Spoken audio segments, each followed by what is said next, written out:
Hello, we are live once again. Welcome to Cam and Focus Weekly. I'm your host, Cam of Cam and Focus, and with me today, of course, is Andrew. How are you today?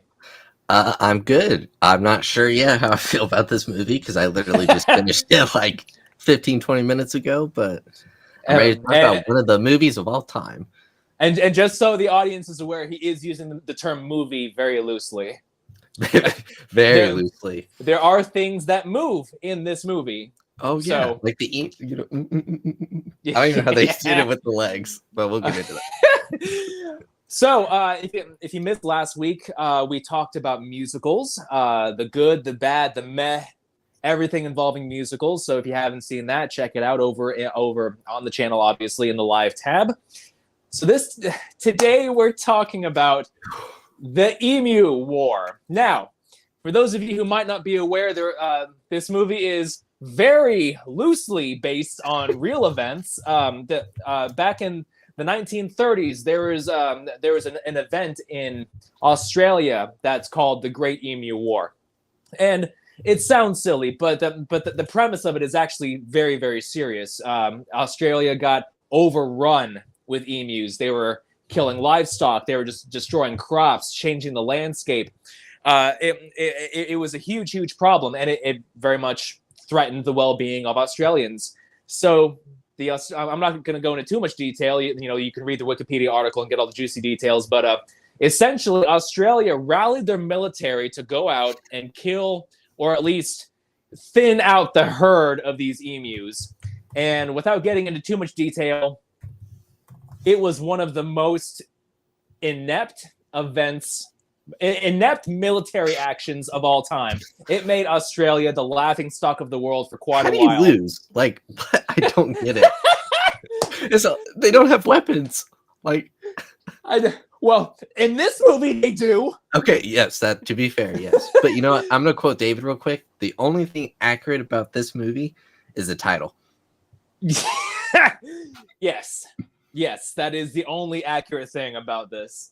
Now, this is very much an indie film. It was made on a shoestring budget, which, I mean, I don't know the numbers, but I can only guess it was maybe in the tens of thousands. Mm-hmm. It's only like an hour and 10 minutes long, so it's not a huge commitment to sit down and watch it. But it felt like a huge commitment to sit down and watch it. It did. Andrew, so since you finished the movie so recently, it's still probably very fresh in your mind. How do you feel? Unfortunately.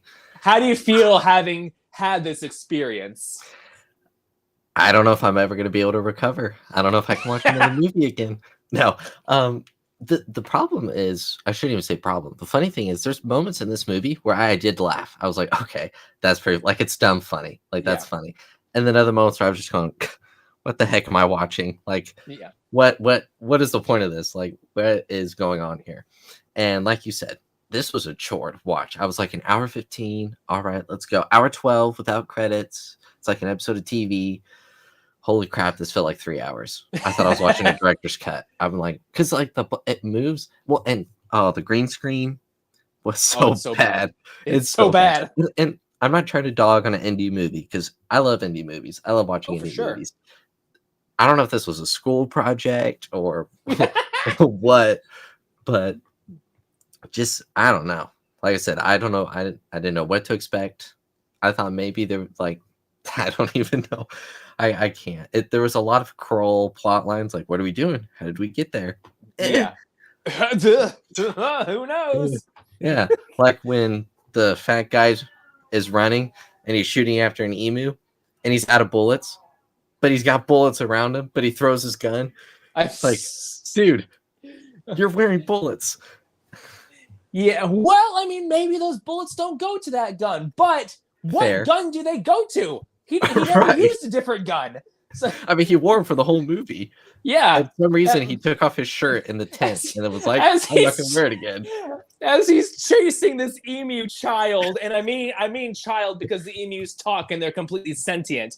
And it's literally his child. Yeah. Oh God. Yeah. Which we will get into. His wife had an affair with an emu and gave birth to an emu child. As he's chasing this emu child, it's 10 feet in front of him, but instead of shooting at the ground, he's doing this.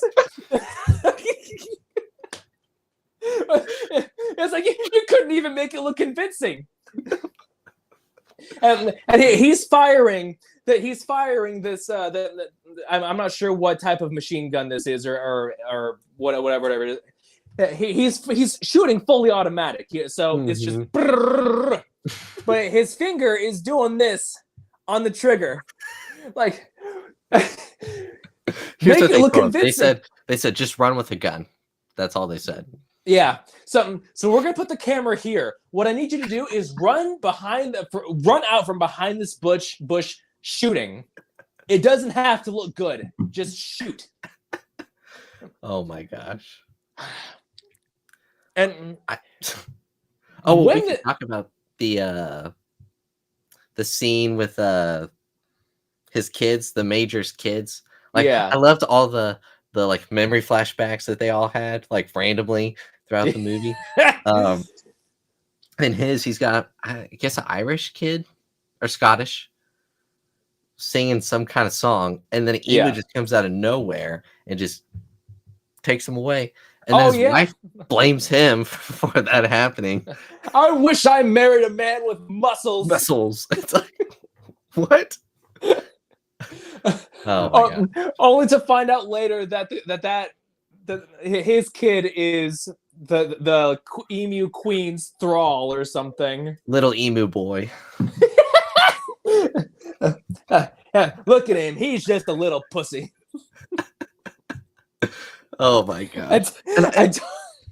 And I'm watching this movie and I go, I don't know if like a lot of these jokes are in Australia might be funny because it's like an Australian movie. Yeah.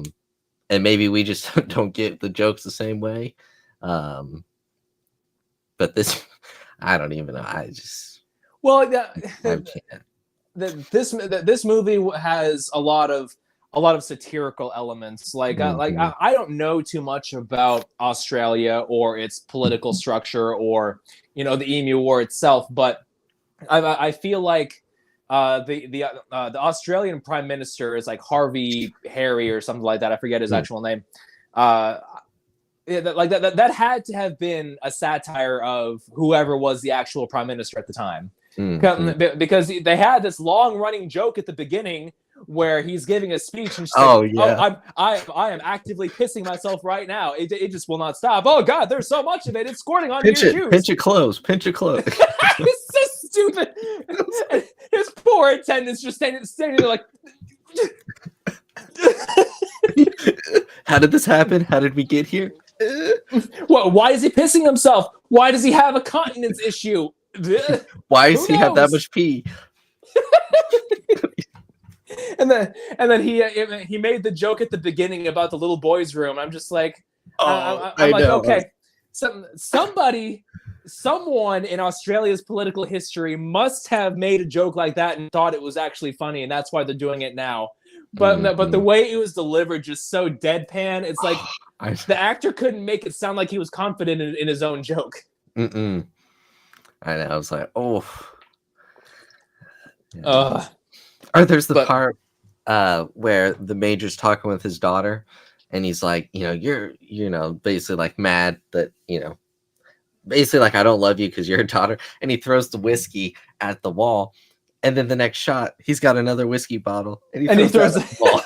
Like, where did that come from? I had to go back and rewind that too because I was like, "Wait a minute, was he holding two bottles?" And he wasn't. He somehow, in one shot, took the time to open a bottle, drink from it, and then throw it. And the very beginning of the movie, shows these Australian soldiers in like the trenches and they're under enemy fire and whatnot. And at first, with the tone that was set up just in the first few seconds of it, I was like, "Oh, is this actually going to be like an indie war film? Like that'd be freaking awesome." But nope. That switched very fast. Oh yeah. As all the soldiers run out and they all get mowed down, the shot of the guy laying on his stomach going,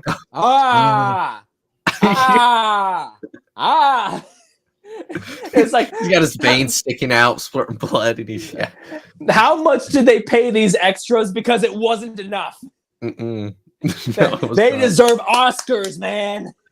Where's the nominations for this movie? And then he's getting chewed out by his general or whoever that one guy is with the military uniform, and he says that he caused the death of 35,000 Australian soldiers. I mean, first of all, that trench only had like 12 guys in there. I know. And I was like, what a day. 35,000. That's 3.5 times the amount of Urukai that stormed Helm's Deep in the Two Towers. 35,000 soldiers got mowed down by emus with machine guns. Cause of death, emu. Yeah. I bet that's a real thing out there. I'm sure that Australia has some kind of dedicated graveyard or cemetery to people who died during the Great Emu War. Mm-hmm. When even like you got the guy crawling, you know, and then you see the emu come up and he's like, he just points the machine gun at the guy. and I didn't know going into this just how extensive or just how far they would go with this, because it's like, okay, maybe the emus are going to like trample everybody. Maybe the emus are going to peck the eyes out of them or something, or body slam them. They're big birds. But no, they gave the military hard hats and machine guns. Oh, and the guy that's crawling before he gets shot in the head and his helmet falls off, and he's just like, oh well, and then keeps running. You want to talk about extras though that didn't get paid enough? The emu voice actors. Oh, because I didn't know I didn't know they were gonna talk. So then when you have the mom and the baby, and it's like, aw, you drew that for your first birthday. Sorry, that's too good. Aw, you drew that. We are only poor emu villagers, but we have a good life. And let's go live our lives. and then the big guy comes in with the freaking Flammenwerfer and just burns it all. And then the other guy puts out a freaking monologue about the horrors of war. And I'm like, what is going on? Who are you telling this to? Who is this for? I know. It's just... and so the major causes the death of everybody, and then the very next day, he's given the mission to go out and infiltrate emus or hunt them down. I don't know. He's the only major what still the living. Mission was. Yeah, I don't know. Oh, well, because they were supposed to like get a spy, because the queen emu, like figure out her secrets, I guess, and she was a character. Oh my god! You know, when they were hyping up the emu queen, and we saw like the skulls on the ground and whatnot, and as the camera's panning up, we just see a huge pair of fabric titties. I was like, did I see that right? I was the same way. I had to rewind it too, because I happened to look away for just a second. I looked back and boom, there they were. I was like, whoa. What are these? Where did they come from? Who knows? It's like anime when your parents aren't in your room and it's like, da, da, da, da, da. And then anime when your parents walk into the room and it's that. Oh my god. That's so true. And it's like, why does the emu have tits? It's a bird. It's not an animal. It's not a mammal. It doesn't. And they were not proportion sized correctly. No. And the way that the emu queen was sitting on there, I could not get a sense of the anatomy. For all I know, that could have been the emu's ball sack or something. I mean, like, I don't know. I know, because she was like, I don't even know how she was sitting. But I don't know either. And did they have someone in costume, or did those emus, like, were they animatronics or? No, they were puppets, and there was, I think, 1 or 2 moments of stop motion, like when the emu kid and his mother go back into their straw hut. I'm pretty sure that was stop motion. I couldn't really tell all that well, but I mean, but credit where credit's due. But puppetry is no easy thing. Oh no. And especially on a low budget, you have to work with what you got. And the puppeteers, they did their best. They absolutely did their best. And so sometimes it actually looked kind of cool, but other times like you were saying earlier, when the guy is chasing the little, when the guy is chasing the emu child, it's just their legs were like bent like this, like they were like this. Yeah. Well, to be fair, that is how emu legs are bent. They're bent inwardly, kind of like a flamingo. Oh, okay, that makes more sense because I was very confused. Yeah, but the way that it just glided over the ground as it ran. But it reminded me a lot of I don't know if you've ever seen this, but this was back in the 90s. There was a movie that came out. It was a live action adaptation of Pinocchio. It had Jonathan Taylor Thomas, who was the voice of. I might have seen that. I think. Yeah, so. He was the voice of young Simba in The Lion King. He was like the 90s heartthrob. Mm-hmm. Not a bad movie, but it reminded me a lot of that because in most of the scenes involving him as a puppet, he actually is a puppet being on a marionette, and so when he's running down the road, it looks the same thing. His feet are doing this, just raising up and down as he glides across the ground. That's funny. Yeah, it just looked, and then you got shirtless. Oh, what about the vaccine? How he was like a dude with. I totally forgot about that. He gets the vaccine and turns into a fat guy with a mullet. I know. I was like, oh. He's like, any side effects, ma'am? And she's like, there shouldn't be. And then. That definitely caught me off guard too. I was like, "Oh shit!" He wasn't there before. Yeah. Well, it's like the I guess the Indian guy, Australian guy was like, "I used to be a white guy," and then the fat guy was like, "Really?" And he's like, "No. How gullible are you?" And then he was like, and then later on, that guy's like, "I don't know if you could tell, but I really like to eat food." It's like, really? Yeah, when they're by themselves and they have to forage out in the wild for food. And there's a microwave in 1932. He pulls a raw sausage out of the tree, still wrapped in its wrapping. And he goes, oh. I can't.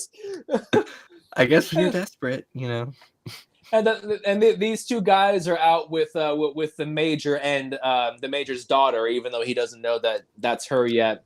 And they do something very illegal later in the movie. Yeah, but why is she with them? Why doesn't she defend herself like she does later in the movie? They didn't think that far ahead. What? Why is she a freaking Olympic sniper? They were editing the movie and went, we're too far over schedule and over budget. Just keep it. Yeah. And the major says she starts to introduce herself and he says, "Oh, I don't want to know your name. I don't want to know anything about anybody here because I don't want to form attachments. I learned the names and birthdays of all 35,000 of my troops and I was yesterday." Yeah. and then she says, "Well, I mean, you're pretty close with that guy back there." He's like, "Oh yeah, we just started talking. We just kind of hit it off." Yeah, he's like, "You can't force that thing." So I'm not gonna lie, some of the dialogue is actually kind of snappy. That's exactly what I was saying earlier. I was like, I genuinely did chuckle at a few lines. I was like, all right, that's pretty funny. Yeah. And then I was like, oh, I'm only 10 minutes into this. Oh man. Oh, yeah. 10 minutes. I've been sitting here for 2 hours. They're all sitting around. They're all sitting around their bonfires and talking to each other. And her name is Mary Sue, of course. They knew what they were doing. Mm-hmm. She's sitting off by herself, and that they all start getting kind of chummy with each other. And the one guy says, "Me and my mates used to put our most valuable belongings in a satchel, and whoever is alive at the end of it gets to keep it all." This part made me laugh.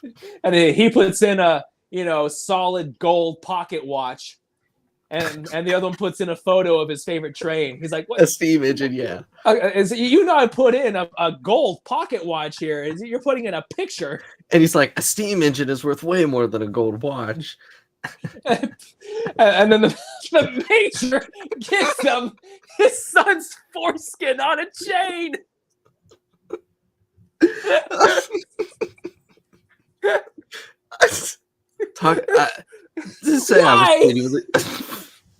That is the least shocking thing that happens in this movie, though. Yeah. And it gets really cold out that night, and so they have to kiss for warmth. Yeah, the two guys in the tent, they just kind of peck each other every now and then. It's like, is that warming you up? Yeah, kind of. Yeah. And then the dad and daughter are just like fully making out. And I'm like, I'm watching. I'm like, oh my god! I know that this is just a silly low budget movie, but incest wasn't quite on my bingo card for this. No, and she doesn't like to defend herself or say like, oh, I have a disease or anything until later. I'm like, dude, you're making out with your dad. Yeah. Oh, well, when I was a kid, my dick exploded, and it's all just scabs now. And a rat ate it or bit at it. You know what I love too? The time difference between like when there's a flashback when he like throws the whiskey, talking with his daughter, and this war. She doesn't change looks that much. Like I feel like he would recognize her. Oh no, same hairstyle. I mean, same everything. He just like completely forgot everything about her. Yeah. Oh yeah. Well. I mean, to his credit, he didn't really like her that much in the first place. True, and he just met 35,000 people in one day. So yeah, he learned the names and birthdays of all 35,000 of his troops in one day. And then they were all gone, slain under a hail of Emu automatic gunfire. Oh my gosh! Oh god! And so, what happens next? They wake up. The fat guy chases the emu child. He finds out that it is his emu child, and the emu child throws a grenade at him. I love how the emu, because his dad looks completely different, and he goes, "Dad." Well, so see, that's the thing. He looks completely different after he got the vaccination. Yeah. But in the flashback, did he get in the flashback scenes? He looks the same. Yeah. So how does the timeline work here? Is this some multiverse of madness type shit? Like, is he a variant? I mean, come on. I know, that's what I was thinking. I was like, wait a minute, is this emu like just born? Oh, yeah, I love that because he was like, Dad. And I love how when the emu child was born, all you hear is just a pop. And no egg. You just no. Well, human emu hybrid. That's true. Their laws don't apply to us. I was worried that it was going to be a half emu, half like kid, like human kid. I was like, what is this about to look like? Right. The emu kid comes out all twisted and disformed, and he's like, "Kill me." He's got an emu wing and an arm, and then an emu leg and a regular leg. He's gonna come out looking like a Rick and Morty character. Oh my god! So after the emu kid blows himself up, I guess the major and his daughter get captured somehow. We don't see how that happens. How do they end up in emu jail? Who knows? Yeah. And so the Australian military decides to employ a different tactic. A comedian. That they hire an impressionist, and the prime minister is so impressed with her impression of him. Oh, look at me! I pissed myself. Oh, I'm a big old pussy. I pissed myself. And that was her impression of him. And he goes, "How did you know that I said that? I said that on the and in her head, she's like, "You said that?" Like, So they employ her and the sexiest, horniest man in Australia. This guy killed me. I mean, geez.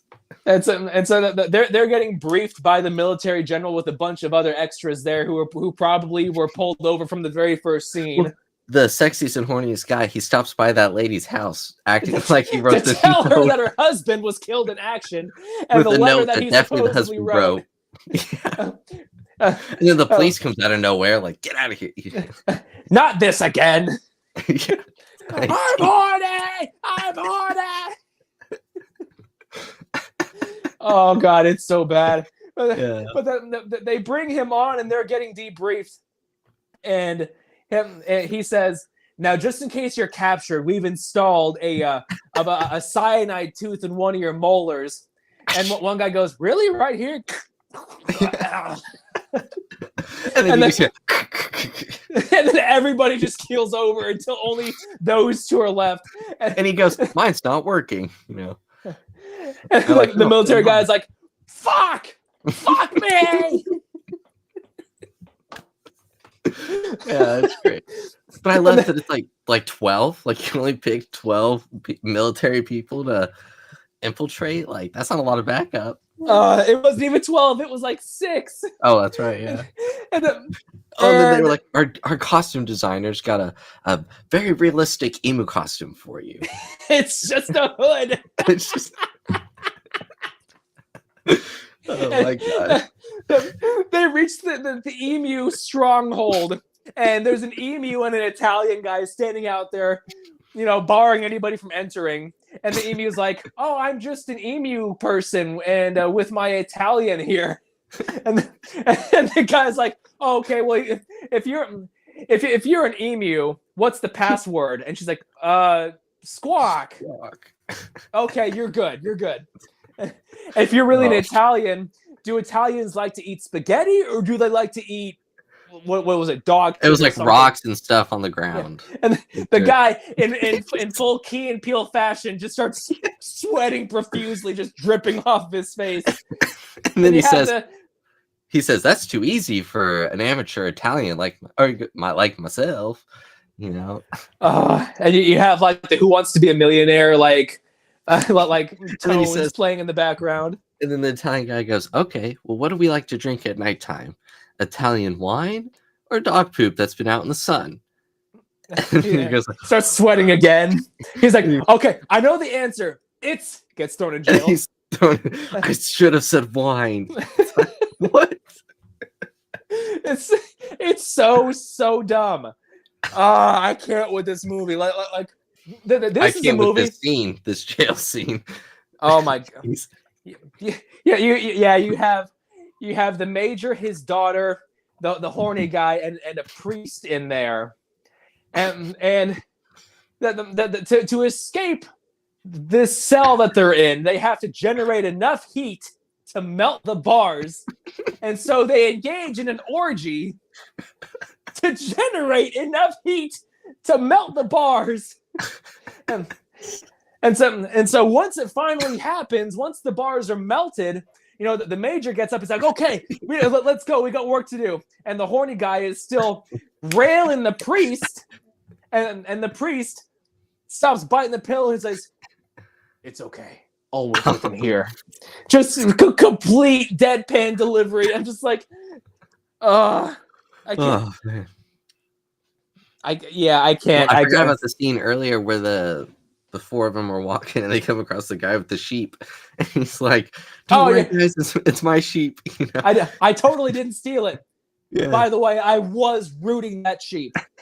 And then he's like, "They can't get me if I'm dead," and then just jumps in the water. He jumps in ankle-deep water and drowns. Oh my gosh. I just can't. Like, it's so... Who was that guy? What's was he there? What's the point of that? What did he bring to this movie? At least, not a damn thing. And for all the effort that they put into the puppetry of the emus, this sheep that's laying on the ground is buying. They couldn't even get its mouth to move, so it just looks like a dead sheep that's bah, bah. I'm surprised I didn't talk. Like, "Help me!" Yeah. "Oh my God, sheep! What's happening to you?" Meh. I know we're jumping all over, but fast forward back to the jail scene. Yeah. So after the major and his daughters escape the jail cell, immediately after, the horny guy has a gun barrel to his head.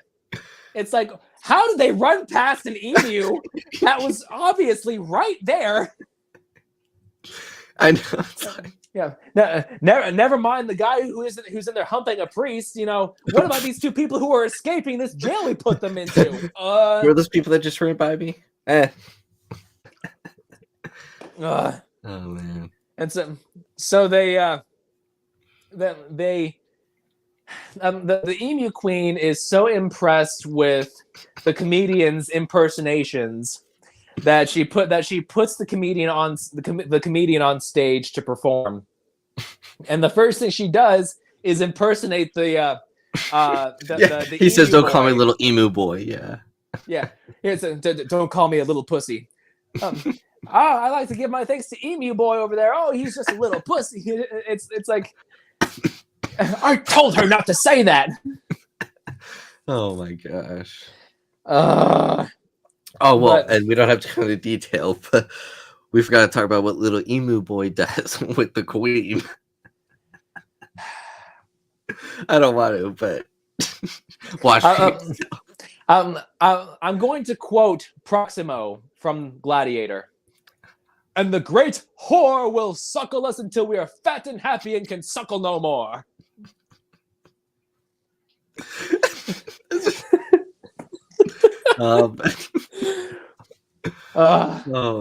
That was like one of the times where I was like, what am I watching? Like, this movie's called the Emu War. I don't know. I really wish that I could offer up some kind of explanation as to why this movie is the way it is, but I can't. You know what? It's because it's independent. Like, they could do what they wanted. Like, they didn't have a studio over them going. Yeah. No. This movie defies all explanation. And you know what? I don't watch a lot of Australian movies. Maybe that's what Australian movies are like. No. They're really not. I promise. Just this one. Yeah. I've seen Mad Max. That's sort of Australian. So there you go. Well, Australia does have good films. I mean, I've talked to you about this before. My favorite horror film is The Babadook. It's I didn't know that was Australian. It is Australian. Yep. Directed by Jennifer Kent. Starring Essie Davis. So good. So good. We need to do that next week to cope after this.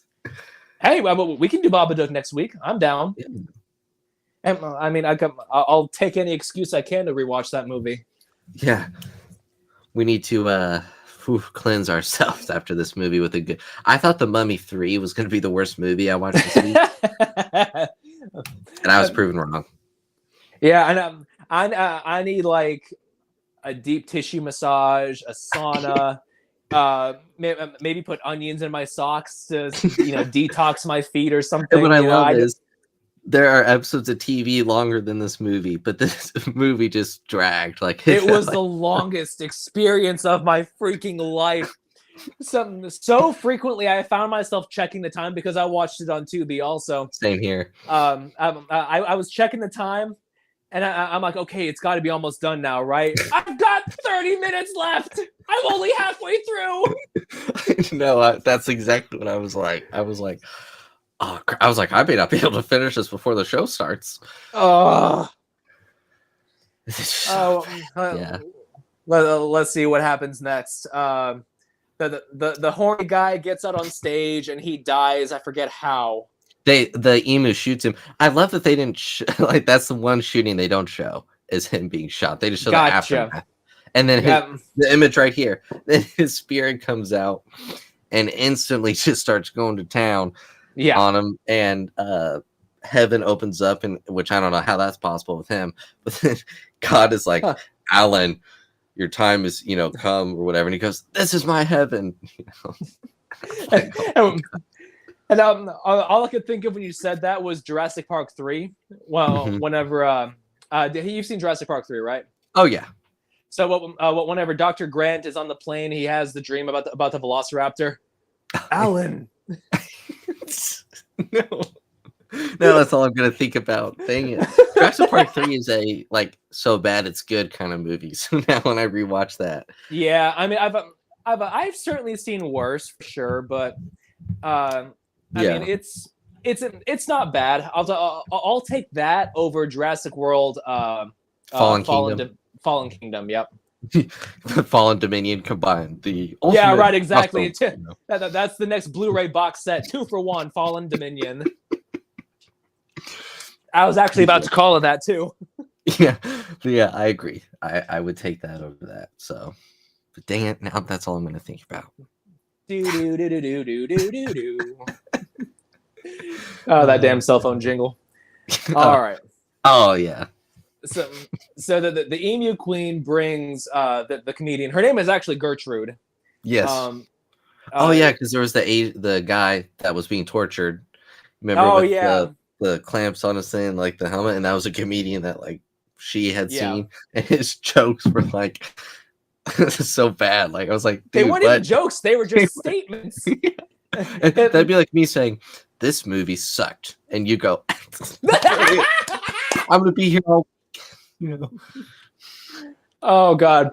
But the Emu Queen brings her back into her lair, and she says, "Oh, I know you're a human. Take off that disguise." And she just takes the hood off. If you can pleasure my cloaca, I will let you live. Which I was like, "What is that?" Until she started doing what she was doing, I was like, "Ah." And then she pops her cyanide tooth. Cyanide! You've killed us both.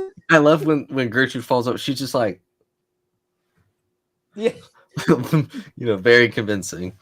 It's like someone just like took out a few vertebrae from her lumbar spine and just keeled over. There was no like, there was just. and then Emu Boy comes in. Oh yeah, Mama. Well, when the emu died, her neck just went like.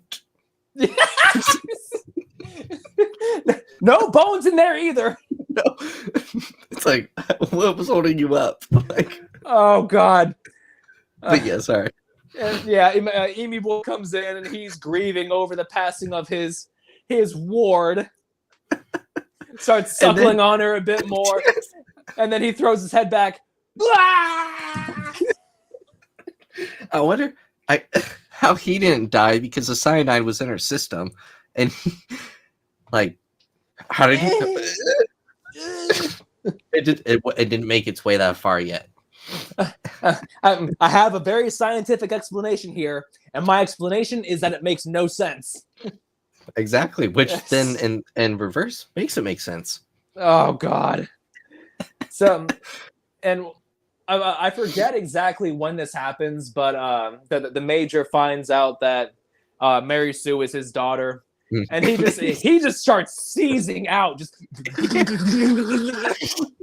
it looked like when Vecna got a victim or something. Yeah.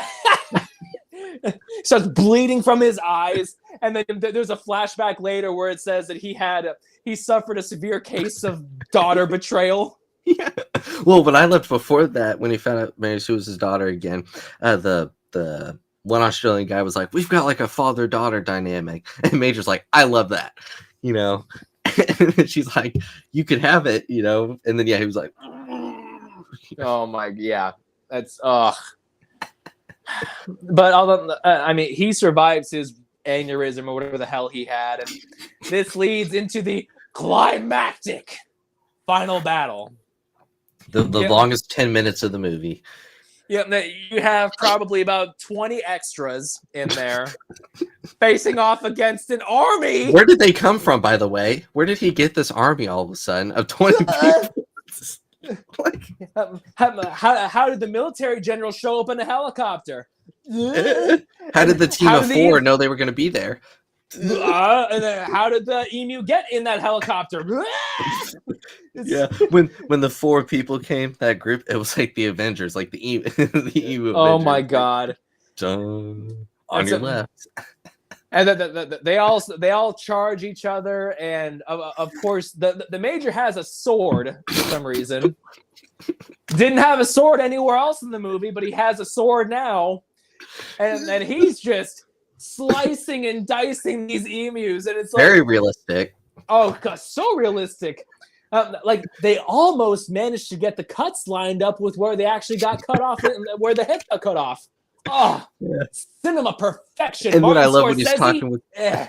when he's talking with the one guy. And he's like, "How many emus have you killed?" And the guy's like, 350. You know, it's like completely unmarked. Yeah. Oh, gotta And no bring back the blood Two either on Towers you. reference. Yeah, and no blood on you, so no blood splatters on you. And they bring out those 4 people. We don't know who the hell they are. And he says he killed 350 of them, and he gets stabbed through the back with the sword of the holding the sword held by Emu Boy, who we find out is the son that was taken at the beginning, A Quiet Place style. Yeah, and I loved how quickly he was like, my parents abandoned me when I was 8, and then he was like, my son was taken by the emus when I was 8, or when he was 8, and then Graham goes, Dad, like the emu. It's like, Dad. Oh God. But then before that, we had the 2 guys, and they were like, use your powers, which they all of a sudden had. Oh my God. Superman, and they had like the Nani, like anime sound that they did with the eyes, you know. Where were those 90s pinball machine sound effects? It was like, where have those been? And then he says to the other guy, use your culture, and he goes, and then they say, best friends forever, and they put up the heart, and the heart just eviscerates like 8 of them. I'm like, where is? Oh, you know what? They got it once they became best friends. That's what it is. The power of friendship. That is a 90s t-shirt right there. That is the Deus Ex Machina to end all Deus Ex Machinas. But the Major and Graham get in a sword fight, and I'm going to do my absolute best, my best to recreate the intricate and dynamic choreography of this fight.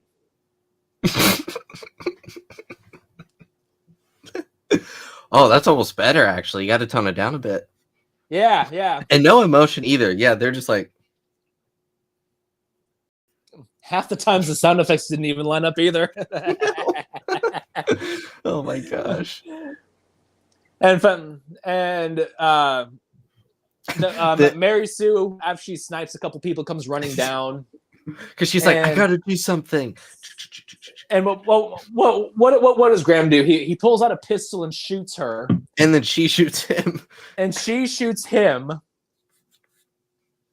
And I left with the blood is not where they were shot. Like, no. At all. It's like you were shot here, and then the blood is... That was well outside the scope of their budget. Oh, yeah.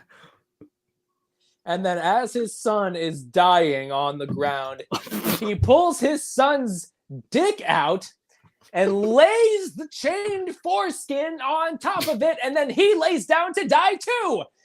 How did he die? He died from sadness. He got too attached to him. That's what it was. Yeah.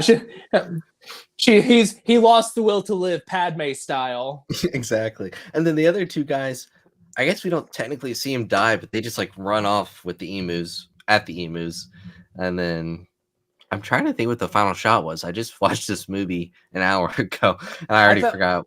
I think the final shot was the overhead shot of the Major, his son, and daughter lying on the ground. That's right. Yeah. I think that was the final shot.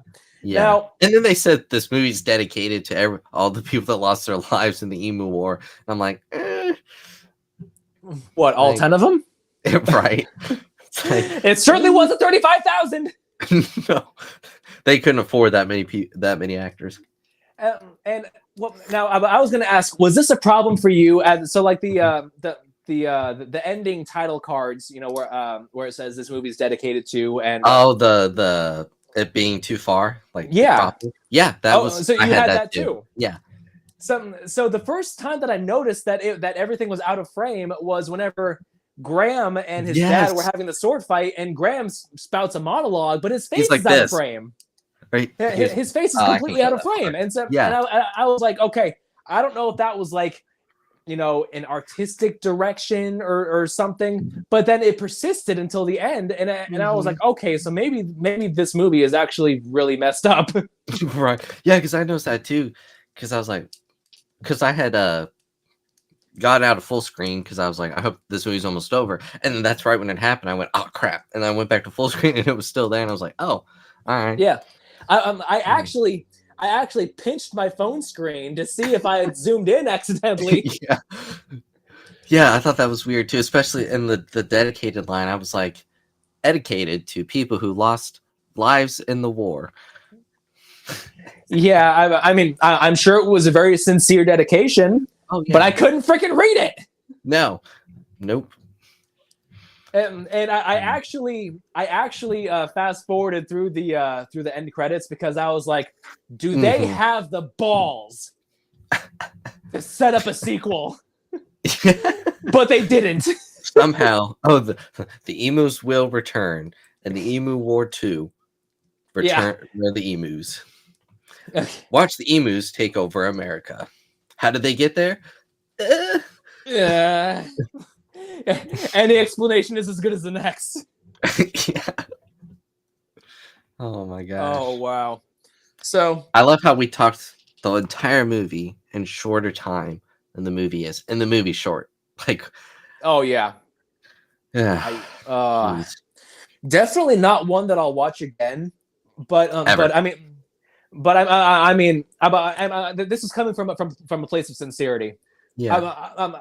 I love indie films. I think indie films have the potential to be outstanding. Like, well, one of my all-time favorite indie films. I don't know if you've seen this before. It was called The Headhunter. I have not. No. Yeah, it stars just one guy. Like, huh? Your like animation popped up again. Why is that happening? I think it's an iPhone thing because I've seen that before with people. Well, maybe someone actually hit like on the stream, and if so, thank you so much. You know what? I'll test that theory real quick. All right, go ahead. I think I've already liked the video, so I'm gonna have to unlike it and then re-like it. All right. I'm waiting. All right. Here we go. I just hit like. Nothing. Nope. Oh well. Oh, well. Maybe if you do your fingers a certain way, like, I don't know. But yeah. But back to what I was saying. My favorite indie film is called The Headhunter. It stars one guy, and he's like a Viking who's surviving in the wilderness hunting monsters. The whole thing was made on like a budget of like $50,000. Wow. And yeah, this actually looks really good. Yeah, it's definitely a slow burn kind of movie. There are parts where hour 12. Yikes. Yeah. There are parts where it kind of drags a little bit, but the writing is really, really good. The cinematography is actually outstanding. The editing. Oh wow, its budget was $30,000 and it made almost $400,000. No shit. Yeah. That's good for them. I mean, kudos to them for making something really, really great. Yeah. So me having a love for indie film, I have an appreciation for this movie. Not in terms of the filmmaking itself. You know, it's not a good movie by any means. No. But I can see that there was genuine passion that went into it. Most of the editing and everything else was competent at best. But you know, so someone said, "Hey, I'm going to make this movie," and they went out and they did it from start to finish, and they gave us a finished product. Sorry. No, go ahead. Well, I was just going to say, when you know what all goes into making a movie, it's not easy, no matter what the movie is. And honestly, with all the CGI in this movie, it's pretty impressive. I mean, yeah, I went into this with an open mindset. Or optimistic mindset. I had even seen the trailer, and I was like, oh gosh. And I was like, you know what? Maybe it's just a trailer. And then, yeah, the movie starts. I'm like, okay. And then 5 seconds later, I'm like, you know, but I wanted to check to see what the budget was for this. Yeah. Let's see. Yeah. So $5. What? No, I'm kidding. Oh Jesus! I thought you were being serious. Oh, okay. It doesn't give me the budget for the movie. It just says that it made $21,000. Okay. But because I think this was a straight to DVD and Blu-ray movie. Yeah. So that's actually pretty impressive to make that. I mean, for an Yeah. indie movie. I mean, that I had never heard of. So Yeah, well, yeah, and I mean, just on the merit of having a finished film, I'm honestly impressed. So I mean, kudos where it's due. You know, there was obvious time and effort that went into this, and is it a good movie? No, not by any metric is it a good movie. Was it a fun movie?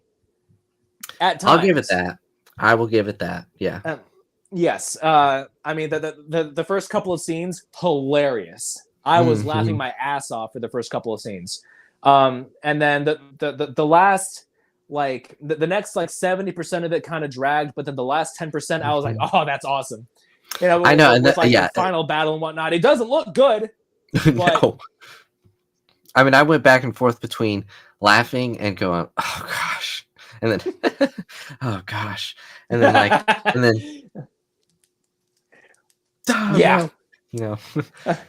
You know, your mom walks in. Hey, Andrew, what are you watching? And you try to cover your screen like, no. It's a documentary about emus, Mom. Yeah, it's educational. I'm learning about a war.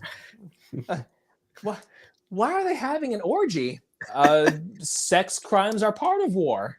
Exactly. It probably happened. Yeah. People have had orgies for worse reasons. Exactly. Oh God. Yeah. So yeah, I'm glad I watched it. I will never watch it again. But No. it was an experience. This is the first movie since we've started doing this where I'm like, there's 0.00001% chance that I will probably ever go back and watch it. All the rest, right. I'm like, I'll probably forget that I ever saw it in 10 years and then go, let me go. I'm like, what's this Gods of Egypt? I'll give this a try. And then go, oh, no.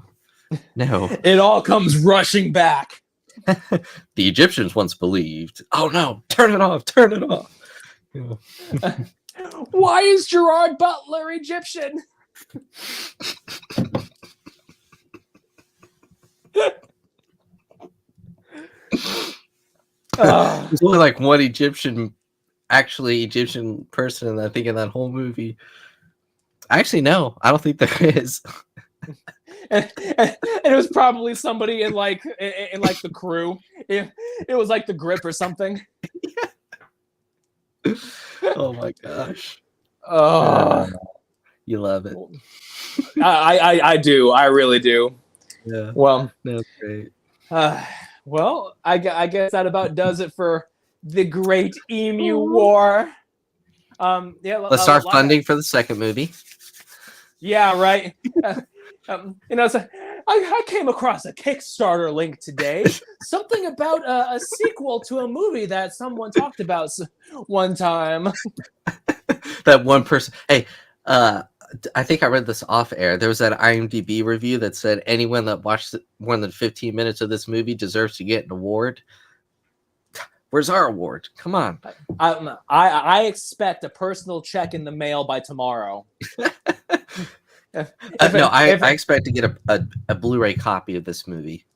I'll take a Blu-ray copy of the movie. I'll never watch it. No. Yeah. But just a shelf filler. So then my mom would go, well, why do you own this? How did it get here? Someone sent it to me. Who? Yeah, exactly. The director puts in a handwritten letter thanking you for your support, and you read the name at the bottom. You're just like, who the fuck is that? Little Emu Boy. They sign a Little Emu Boy. Oh my gosh! And like I said to everybody who's viewing, that this movie was based on real events. The title was based. Yeah, the Great Emu War did happen. It was a very life-changing thing that happened in Australia. If you're curious, look it up. It's hilarious. But otherwise, I don't really have any closing thoughts about this movie other than I watched it. It's a movie. It's one of the movies ever made. It's one of the movies of all time. It has actors. It was shot on. It was shot. It was edited, and it was put out. We are One the of the only movies of people all that time. we're the only people that I could say, "Hey, have you seen the Emu War?" And you would say, "Yeah, Yes, I know I what I'm talking have. about." Anyone else? You do like Andrew on the street. Have you seen the Emu War? The what? Well, we have you on video talking about it for an hour. That wasn't me. No, that was my twin brother. Actually, That was Clark Kent. I'm not Andrew. That was my twin brother Andreas. It's a Mission Impossible 3. I just start to take off my mask, you know. Yeah. And it's the exact same face. Yeah. You take off the mask and it's just your face. Yeah. What you didn't know was that I am actually me. Me. Yeah. I like a Scooby-Doo villain. Here we go. I should have done this. I should have just done this for the whole show. Yeah, right. Then you wouldn't know it was me. Clark Kent? Superman?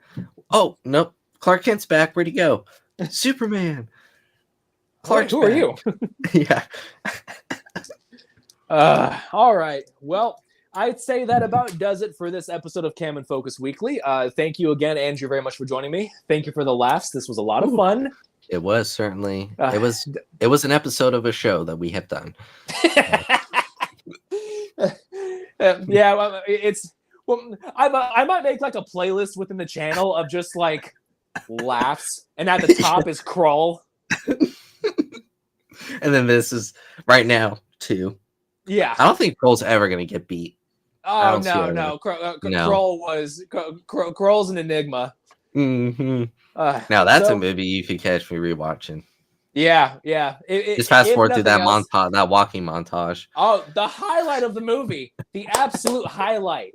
The way he strained as he went up that mountain, not facing any real hardship. Oh, Oscar material. It's winter, but he goes, oh.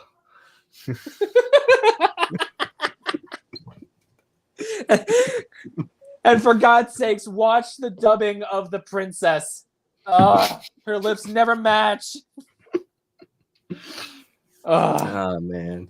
All right. Well, join us next week on Cam and Focus at 9 p.m. Eastern Standard. We'll be talking about The Babadook by popular request for all two of us. 100% vote, is unanimous. So. Yes. Andrew, do you have any shameless plugs? Anything new coming up for you this coming week? Yes. Tomorrow night on the Feast of Fandoms YouTube channel, David, Debbie, and I will be going live for MCU Mondays. We'll be discussing Daredevil Born Again Episode 3. Nice. Which, man, have they just hit you in the emotional feels so far. Not going to go into any spoilers right now, at least. Thursday, Cam will be joining us on, as he always does. I shouldn't make it seem like you're a guest, as he always does, on the Cantina Happy Hour, also with David and Debbie. Not sure what we're talking about this week. So, yeah. Well, Andor premieres in 3 weeks. Yeah, it'll be April 22nd. April 22nd. Oh well, a little more. Just than 3 over weeks. a month. Yeah. Ooh, I'm excited for that. Yeah. Oh man, I am too. We should almost do like a Andor rewatch or something where we do like 3 episodes over the next 4 weeks. We could probably do that. That would get us right to it, actually, I think. Yeah, we'll have to pitch it to the powers that be. Yeah. Sorry guys, we got the bosses and then we're here. We're just the peons. We're just there. That's why we're on the bottom of the screen usually. We're not used to being this high up on the screen. But we're just there to make them look good. Exactly. and we just do the jokes. About as good as this movie is our jokes. So, Actually, they're just statements. But, look at me, I'm pissing myself. Look at me, I watched Andor.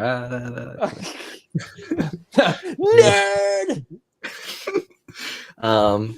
Also, coming up at the end of May, David and I will be going to Fan Expo Dallas, which is going to be a lot of fun. It'll be like I said before, my first ever any kind of convention or expo to go to. So I'm really That's looking forward awesome. to that. And David will be, he'll have free stuff on him. And you just come up and say, David, and he'll just say, here you go. But you got to tilt the head like the emus. That's the secret. You just go. Daddy? Yes. Yeah, there you go. You gotta go. David will be like, huh? Yeah. Well, David watched the movie. Oh, that's true. So he'll get That's the true. reference. He will. David's live on Facebook and someone comes up and goes, Daddy? His wife doesn't know what's going on. He's like, you have something to tell me? Yeah, exactly. Dave, it's like a 35-year-old dude, you know. Dave, if you're watching, we love you, buddy. Yeah, and we sincerely apologize that you sat through this movie. Yeah, and you didn't even get to talk about it, so that's all right. Yeah, but that's it for me. Oh, and I'll be back here next Sunday. So. Yes. Next Sunday, we're doing The Babadook, my favorite horror film. Came out in 2014. It's been my favorite since I saw it back in 2016. Nice. I mean, it's just so great. So I cannot wait to talk about it. So that's it for this episode of Cam and Focus Weekly. Thank you for everybody who has joined us, and thank you again, Andrew, for joining me. Mm-hmm. Have a wonderful night. Like and subscribe and all that baloney. We will see you guys next week here on Cam and Focus at 9 p.m. Eastern Standard. Have a good night.